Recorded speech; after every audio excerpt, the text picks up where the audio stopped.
lagi ya dengan kimia.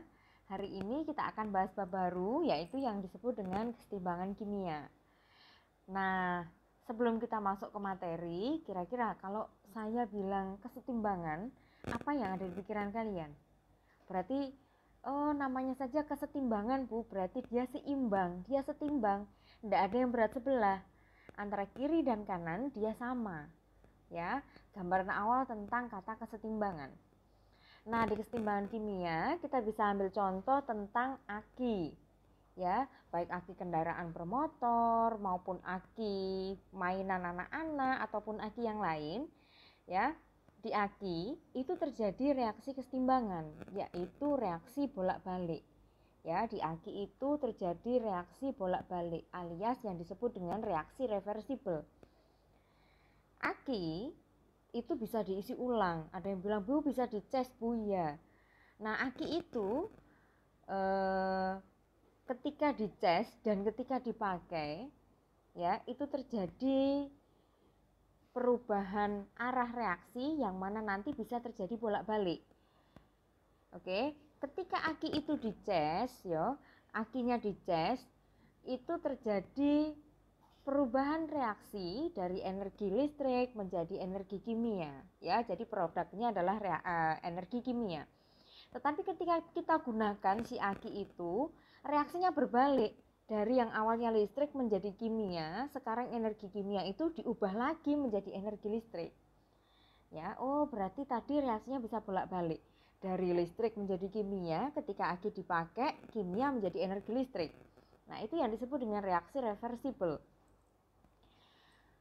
Nah, karena di aki itu terjadi reaksi reversibel, itu nanti akan terjadi reaksi kesetimbangan kimia, menyebabkan aki itu bisa diisi ulang. Ya.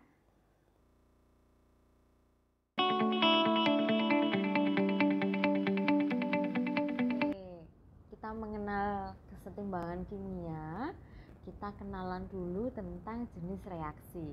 Oke, yang pertama, kalau berdasarkan arah reaksi, ya dibagi menjadi dua. Yang pertama adalah reaksi yang irreversibel, alias reaksi yang berlangsung satu arah. Dia tidak bisa bolak-balik, hanya satu arah saja. Contoh, punya gambaran ya. Contohnya saya punya kertas, kemudian saya bakar. Nah, kertas yang saya bakar itu berubah menjadi abu. Ketika dia sudah menjadi abu, abu itu tidak bisa balik lagi menjadi kertas, ya. Jadi sudah selesai, dia tidak bisa balik lagi menjadi kertas. Nah, reaksi yang berlangsung satu arah, ya, ini kayaknya agak kebalik ini tulisannya.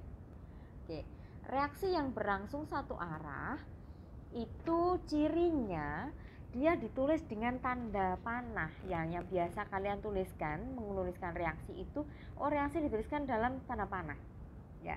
Kemudian yang kedua, cirinya reaksi itu terbentuk ketika salah satu reaksi itu terhenti ketika salah satu reaktannya sudah habis. Misal saya mau bikin donat, reaksinya satu arah. Kalau dia sudah jadi donat, tidak mungkin dia bisa balik lagi menjadi tepung. Ya, ketika saya itu punya tepungnya 1 kuintal, sak karung ya. Kemudian menteganya cuma ada 2 kilo, telurnya cuma ada 2 kilo. Kemudian saya bikin donat. Nah, reaksi pembentukan donat itu terhenti ketika salah satu dari 3 bahan yang saya punya itu sudah habis. Misal, oh tepungnya tak disian Bu, tepungnya sudah habis duluan. Reaksi selesai, nggak bisa dilanjut bikin donat karena bahannya sudah habis. Saya mau bikin reaksi kimia tapi salah satu reaktannya sudah habis duluan, nggak bisa berlangsung, reaksi sudah selesai. Oke. Kemudian ciri yang berikutnya adalah ketika dia sudah menjadi produk, dia tidak bisa lagi balik menjadi reaktan. Oke, ini produk tidak bisa kembali menjadi reaktan. Kemudian yang keempat, cirinya adalah reaksi itu berlangsung tuntas, alias sudah berkesudahan, sudah selesai, sudah end, ya. Oke, nah ini contohnya. Ketika terjadi pembentukan NaCl, ya, dari NaOH dengan HCl membentuk NaCl dan H2O. Nah, produk yang sudah dihasilkan ini tidak bisa balik lagi menjadi NaOH dan HCl. Reaksi berlangsung satu arah, ditandai dengan tanda panah. Oke. Bu, ini seperti kisah cintaku, Bu. Terjadinya satu arah, Bu. Saya aja ke dia, dia enggak ke saya. Nah, itu reaksi yang satu arah. Oke.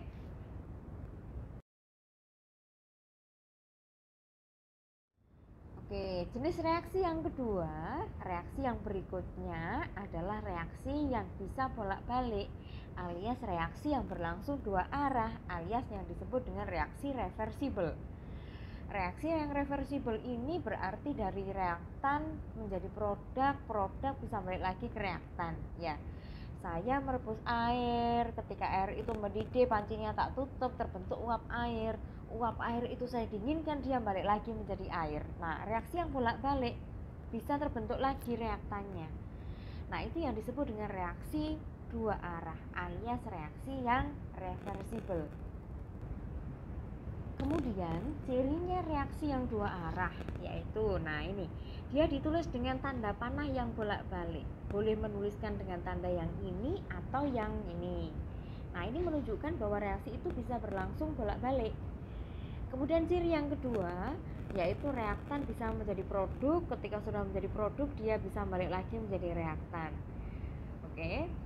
Nah, ketika reaktan itu menjadi produk, dia disebut sebagai reaksi maju.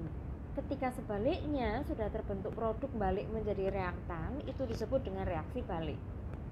Oke, contoh ini. Seperti yang saya bilang tadi, ketika H2O ini fasenya liquid, fasenya cair, fasenya air ya, fase cair, itu saya didihkan sampai dia menguap menjadi H2O gas. H2O gas, uap air, ketika tutup panci itu tak tutup ya, uap air itu nanti bisa balik lagi menjadi fase liquid. Dia bisa bisa balik lagi menjadi air. Nah, itu reaksi yang bolak-balik. Nah, ini kisah percintaan siapa ini yang sudah terbentuk dua arah bolak-balik, Bu? Oh, ini saya banget, Bu, katanya teman kalian ya. Oke, sudah punya gambaran ya tentang jenis reaksi yang akan kita pelajari.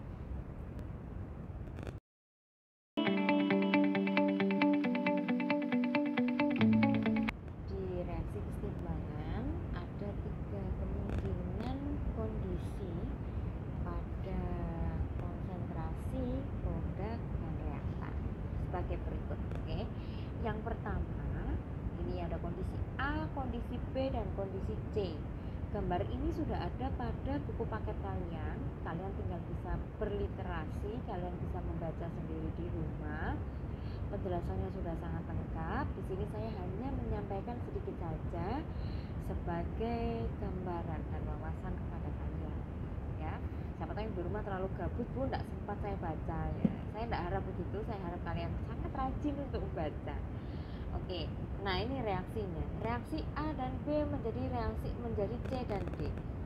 Di kondisi yang A, ya, di sini kondisi reaktan, di sini konsentrasi, kemudian sumbu yang horizontal. Ini adalah menunjukkan waktu. Nah, di sini terlihat pada saat terjadi kesetimbangan, konsentrasi produk, konsentrasi C dan D ini lebih besar daripada konsentrasi reaktan, yaitu A dan B. Jadi kondisi yang pada saat kesetimbangan, kondisi konsentrasi si produk ini bisa jadi dia lebih tinggi daripada yang reaktan. Oke, yang kondisi yang kedua, kondisi B, ini terjadi ketika konsentrasi reaktan, konsentrasi A dan B ini dia pada saat kesetimbangan jumlah konsentrasinya lebih tinggi daripada konsentrasi si produk. Nah, yang C, di sini terjadi kesamaan jumlah konsentrasi antara produk dan reaktan. Di sini tampak bahwa konsentrasi reaktannya sama dengan konsentrasi produk. Nah, ini adalah tiga kondisi, tiga kemungkinan yang menunjukkan kondisi konsentrasi reaktan dan produk pada saat terjadi reaksi kesetimbangan.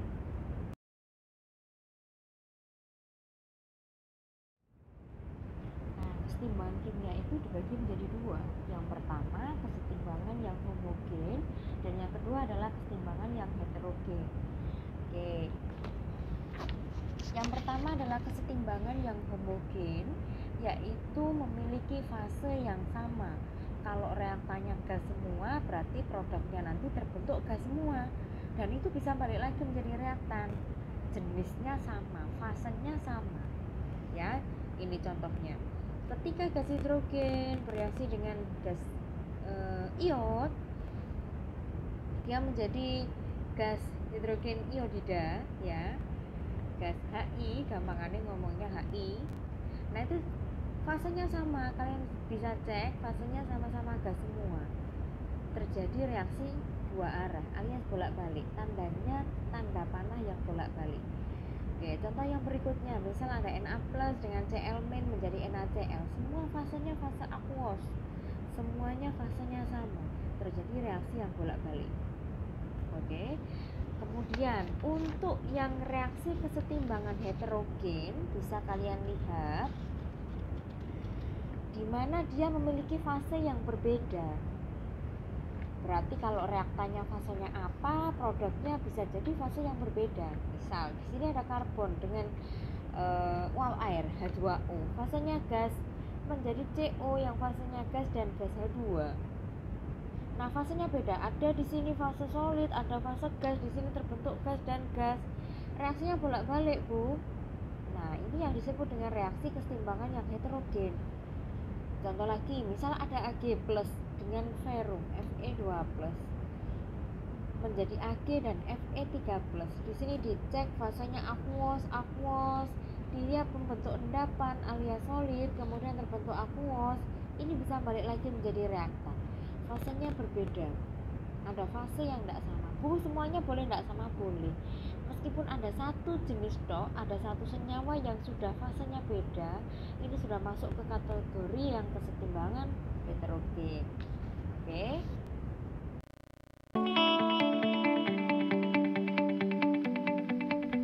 Tetapan di kesetimbangan, kita akan diajak untuk menghitung tetapan kesetimbangan.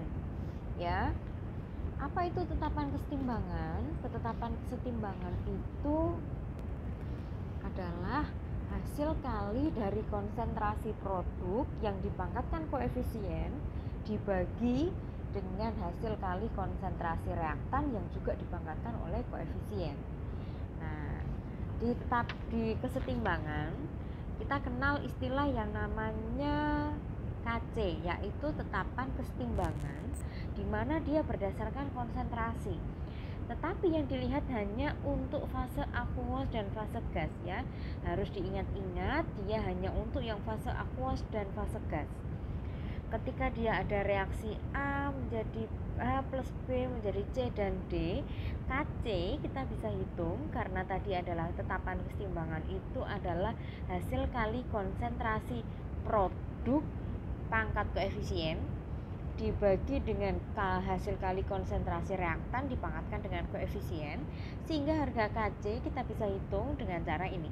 Konsentrasi C pangkat R kecil koefisiennya, ya, dikali dengan konsentrasi D pangkat koefisiennya yaitu pangkat S, dibagi dengan yang reaktan yaitu A, pangkat koefisiennya yaitu P, dikali dengan B pangkat koefisiennya yaitu yang Hi.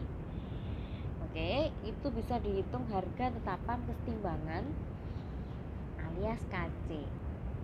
Nah, di sini kemudian ada juga yang berdasarkan tentang tekanan parsial atau istilahnya KP, yaitu gas. Ini tambahan, ya. Jadi sekalian saya sampaikan saja. Tekanan parsial atau KP ini hanya khusus yang fasenya gas. Selain yang fasenya gas berarti tidak usah dihitung KP-nya.